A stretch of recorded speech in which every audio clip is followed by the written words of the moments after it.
Welcome to the weekend edition of the Fear and Greed Business Headlines, the week that was. A wrap of the biggest stories over the past 7 days. I'm Sean Aylmer.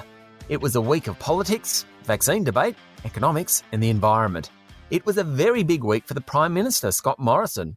It started well. Mr. Morrison joined the President of the United States, Joe Biden, and Prime Minister Narendra Modi from India and Japan's PM Yoshihide Suga to produce a communique squarely targeted at China, pledging democratic values unconstrained by coercion in the region. The new group of four talked about climate change, North Korea, commodities, technology and vaccines. In the end, Australia will supply the logistics to roll out vaccines to the Southeast Asia and Pacific region. Mr. Morrison was playing with the big boys.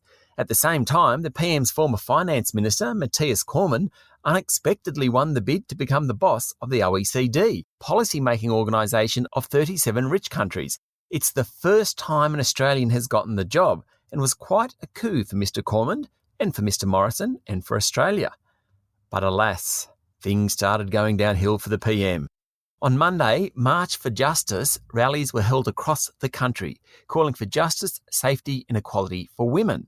Mr. Morrison was roundly criticised for not turning up and then making comments commending Australia for allowing people to protest without being met by bullets. Very strange.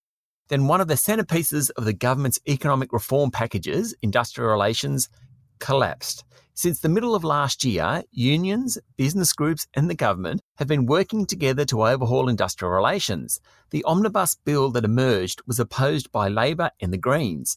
That meant the government needed 3 crossbench votes.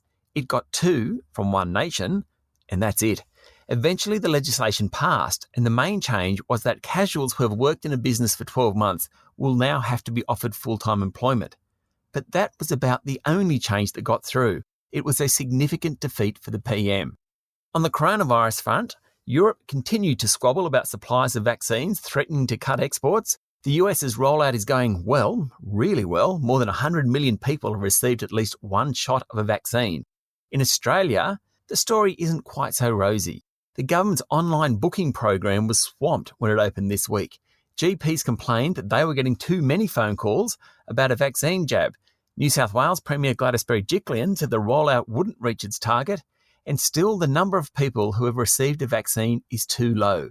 That should pick up from Monday when a new group of people become eligible.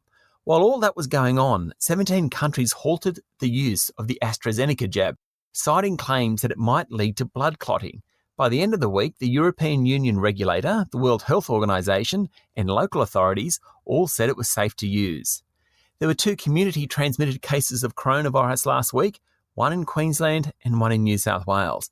Thus far, they haven't triggered a further outbreak of COVID-19, and there have been no further lockdowns. In fact, all states now allow people to stand up when they go to the pub to have a drink. It was a good week for Mark McGowan, the re-elected Premier of Western Australia, who managed to wipe out the opposition Liberal Party. In fact, the ALP will end up with 53 seats out of a possible 59. That is a shellacking. The opposition party will become the WA Nationals because they got 4 seats. The Libs only got 2. On the environmental front, 2 of Australia's largest companies said they were pushing into renewables in a big way. Fortescue Metals claimed it would be carbon neutral by 2030, 20 years ahead of its main rivals BHP and Rio Tinto. Green hydrogen is the answer, according to Chair Andrew Forrest. The problem with that is there's a long way to go to develop green hydrogen as a viable, renewable alternative. But Mr. Forrest has always been aspirational. And AGL Energy led a consortium to buy wind farms across Australia and New Zealand, and in doing so became part owner of the largest non-government renewable energy project in the country. It wasn't really a huge week for markets. Wall Street provided the guidance, but given investors weren't sure which way to jump, there wasn't too much direction given. The US Federal Reserve Chair Jerome Powell said interest rates in the world's largest economy would remain low for a couple of years yet, notwithstanding the economy was performing much better than forecast a few months back.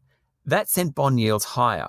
Across global exchanges, the thematic of recent weeks continued.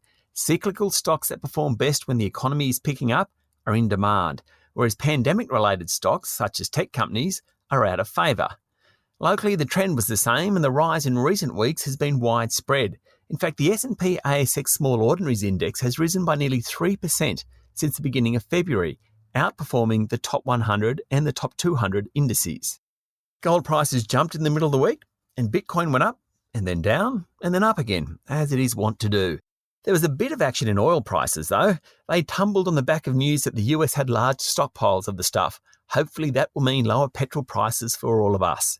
In economic news, Reserve Bank Governor Philip Lowe called data the oil of the 21st century. He spoke a couple of times this week, and his message was consistent. The economic recovery has been quicker and stronger than expected, but there was still a long way to go. Interest rates will stay low until 2024. Then yesterday, the Bureau of Statistics retail trade figures showed a drop of more than 1% in February, which was well below expectations.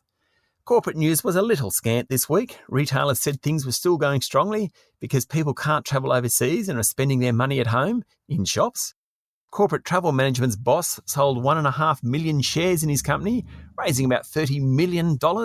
He still has $400 million worth of corporate travel stock in his account. Supermarket sales at Metcash's IGA stores jumped over the past 4 months, and the group will spend $375 million over the next 3 years to better take on Coles and Woolworths. And there was a rebalancing of the top 200 stock index, with recent IPO Newey, mining technology group Codan, commodities companies Champion Iron, Nickel Mines in Pilbara Minerals, and custodial services group Hub24 all about to join. Now I get to the point in the program where I go through the biggest story of the week, the sleeper story, the most remarkable story, and my favourite story. The biggest news story of the week was the labour market. The unemployment rate across the country fell to 5.8% in February, from 6.3% in January. There were almost 90,000 jobs added, about 3 times what most forecasters expected. Most of the new jobs were full-time jobs. There was a big jump in jobs for women and for younger workers. Almost all the jobs lost during the pandemic have now been replaced, and it comes just days ahead of the end of the federal government's $93 billion JobKeeper program. Very timely.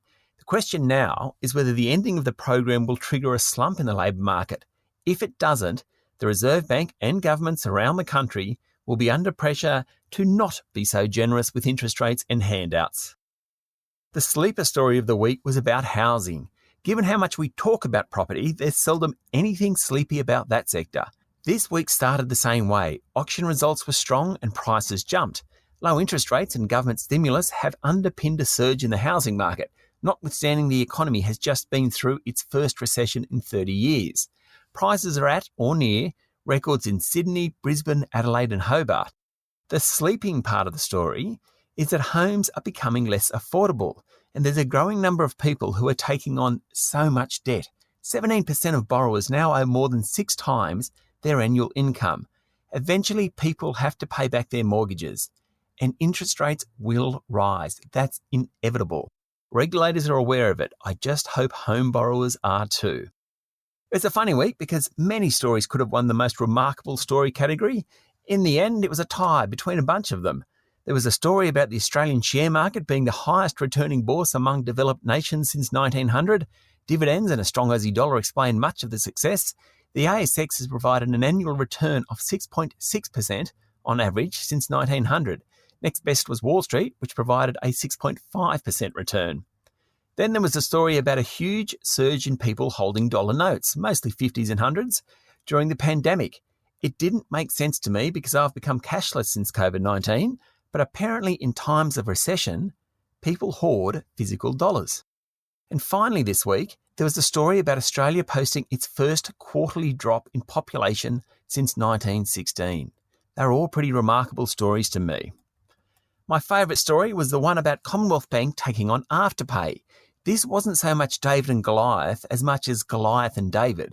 The bank will launch its own buy now, pay later product to take on market leader Afterpay. The bank's 4 million retail customers will get access to the product, and at first blush, it looks cheaper for merchants than buy now, pay later services. It's the biggest play by a major bank in the burgeoning buy now, pay later market. It will introduce new competition. That's good for customers. The days of paying ridiculously high interest rates on credit cards should now be over. Payment systems have moved into the 21st century. That's why it's my favourite story. And that's everything you need to know from the last week. Hope you enjoyed it.